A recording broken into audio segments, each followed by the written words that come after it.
Okay, Colin here from MT Bushcraft again. We're here this time with the Hennessy hammock. This is the Expedition ASIM and this is the zip model.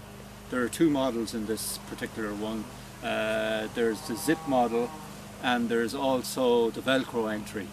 So the Velcro one was the one on the market for many years that made this particular hammock very popular, but the zip one is a newer edition. The zip one I have here, and I've been using this hammock now for about 2 years, and I really like it.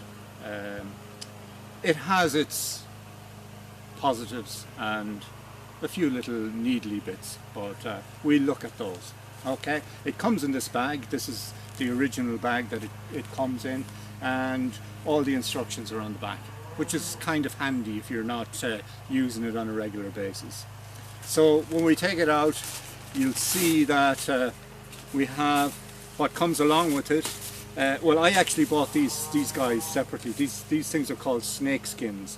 So everything is wrapped in this snake skin affair, and these lads I got separately because they keep everything together, I find, really well. So as well as that, you get these fellas here called tree huggers. Okay, it can only be Australian or an American idea, but they do work well, and they protect the tree from the cords that are attached to the hammock. As well as that, it's important to say that these cords, as well as being attached to the hammock, are part of the hammock. So they're stitched into the hammock, and these guys will protect the cord as well as the tree. Okay, so we'll start the setup. I just tie it up in knots like this, just easy to open knots, so that when I want to open up again, it's easy for me to do so. Okay, so the way I start generally,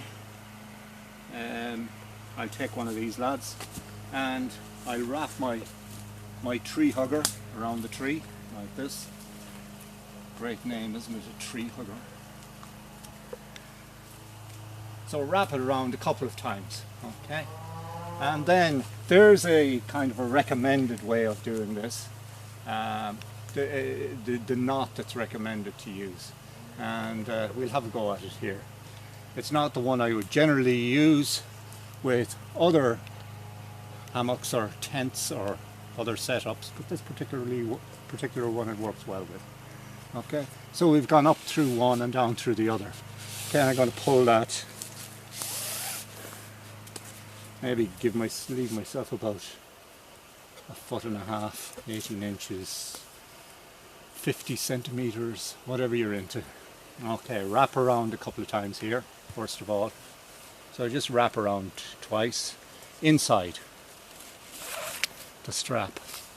Wrap around again, inside the strap. Wrap around again, inside. So I'm going to do this about 4 or 5 times. So there's 4, I think, and there's 5. Okay, so 5 times. Then just tie a regular half hitch on the bite, so the bite being not going all the way through. Okay, so that it's a slip knot really. Okay, and then I'll do another one just so that one won't accidentally open up on me. Okay, so all that should be easy to take apart when I'm taking the setup down. You can see the height roughly around my head height. I'm expecting it to drop. Generally I want it, just a little bit, but generally I want it around shoulder height. That's the height that suits me. Okay, over to the other tree. I bring my tree hugger with me. Okay, over to the other tree, and we'll do the same thing here. Just leave my strap down for a minute, and we go and we'll wrap around. Wrap around again. Now, ideally, we would be using wider trees on this. These are the two that were convenient to me today, but generally under most circumstances I try and use bigger trees.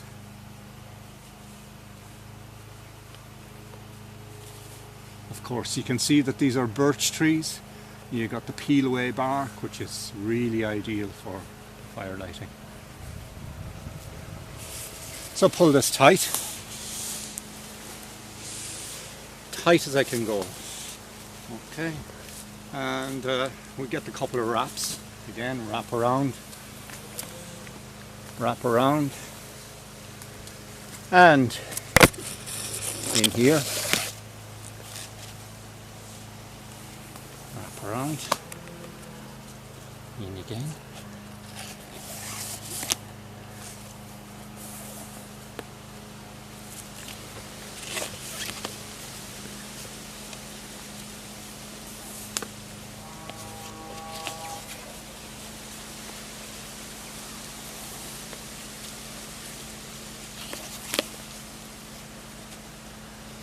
Okay, so again I'm going to do the same thing.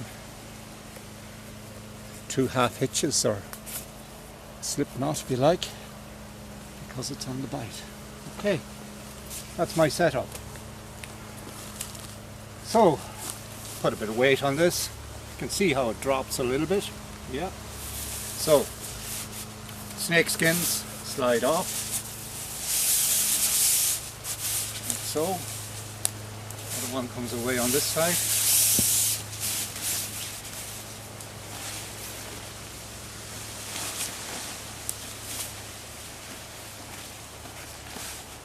On top here we've got this tarp, small tarp, asymmetrically shaped to the shape of the hammock, and that's where the idea or the name for this comes in. Okay, so here we go. Next thing I'm going to do is I'm going to peg this guy out. So I go over on this side here and peg out. Okay, I'm using a piece of stick here because you can see this is the zip side. I'm going to keep this up just a little bit higher. You can see again I have replaced the original cord that was on this with a paracord. Okay, so what I do with this, just one wrap around like that. There's no need for sticking anything into the ground or anything sort of exceptionally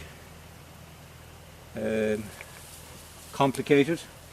My tent peg, made earlier from a piece of sycamore. If I had a batten I could hammer that in. Maybe I can push it in enough. Put a bit of weight on it into the ground. Okay, we'll get this guy, wrap it around a little ledge. This is a knot that I often use for this kind of thing.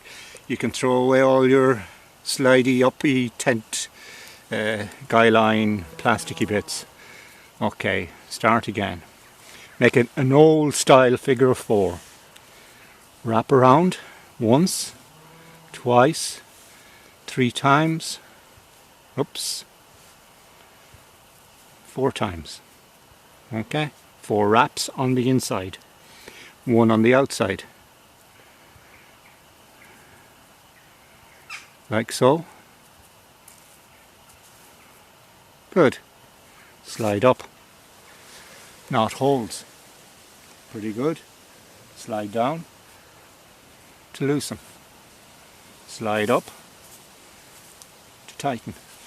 And everything holds in place. Very easy to undo when I'm finished. Okay, put a little bit of weight on that and get it into the ground. Okay. Nice bit of tension on that. I can go over to the far side again.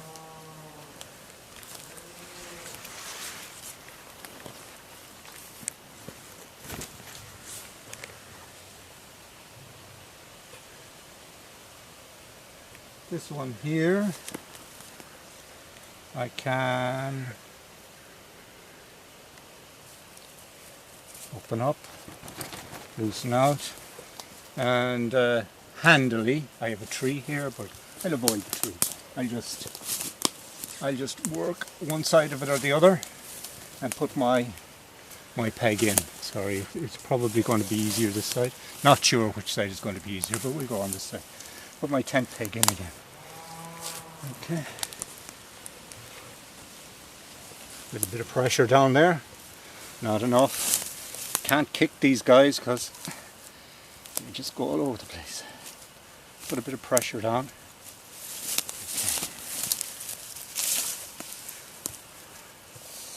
That's where a heavier piece of wood or batten comes in handy. Okay, figure 4 knot again. Once, twice, 3 times, 4 times. Up above. And slide up. Won't move unless there's a lot of pressure on it, but that knot won't move unless I do it manually, slide it down. It's kind of like a climber's prusik knot. Okay, so I've also got on this hammock, I've got these little bungee cords attached to the hammock itself, which I'm going to open out. Open them out, and I can use the same tent peg, and it just clips in like that. Okay, and that helps to stabilize and keeps the hammock steady in the wind. Same on the other side.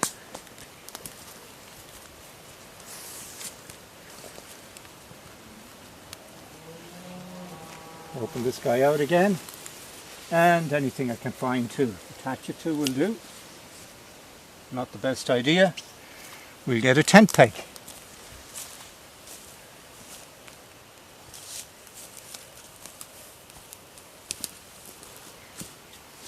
We'll put that one in there. Could use the same tent peg. I could stretch it back there a little bit, but it'll be slightly in the way of my stick here. So I'm just going to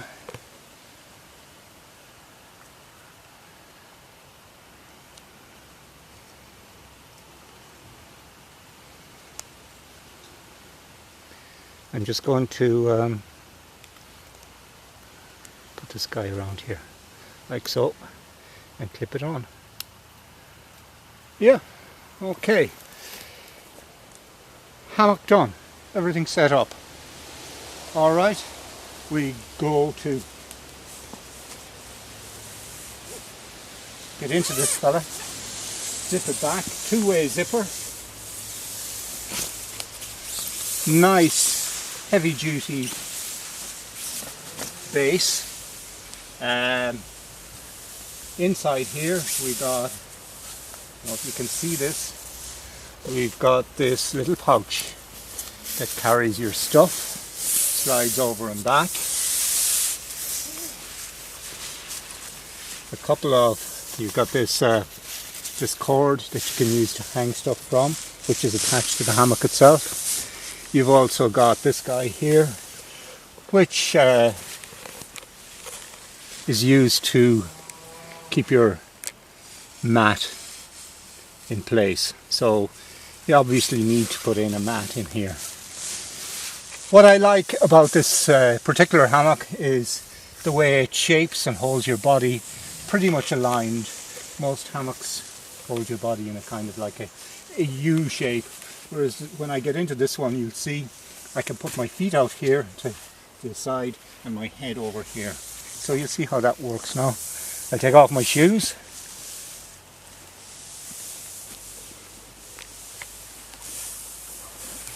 Sit up. Okay, so you can see nice sitting position. I could do a little bit of work out here comfortably enough. Sit and rest, have my tea, whatever I like. When I want to get back into the hammock,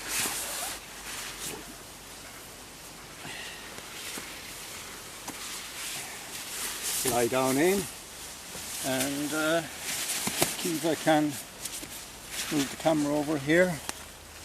You can see the shape of my body. Keeps my head a little bit higher, my feet a little bit lower, and I can lie back at an angle. When I lift this up, it comes up slightly, and the midgie or mosquito net slips down here and zips up. Okay, easy enough to get out of. I'm off the ground, and move out again, get my shoes back on. Usually, of course, when I sleep out in this, I'll have something on the ground so that I can dump my rucksack and whatever I need to. And it'll stay dry underneath the hammock. But as I said, a sleeping mat is important at least. Okay, jump back out again. Good things about this: simple setup. All packs down into a bag. Tarp can be dropped down, not necessarily left on this, so when I take that off, take away this, and bring my tarp down to here, and it closes off the sides of the hammock so that the weather doesn't get in. Great, small, compact. Disadvantage, size of tarp again. Tarp is very small, so for any other purpose other than for use on the hammock, it doesn't work. So if I had a bigger tarp, 3-meter tarp, something like that, I can use it for lots of other things. Weight, this guy weighs about 3 pounds. They say 2 pounds 12 ounces, but I think a little bit higher than that when everything is in together. So set up, simple, everything works well.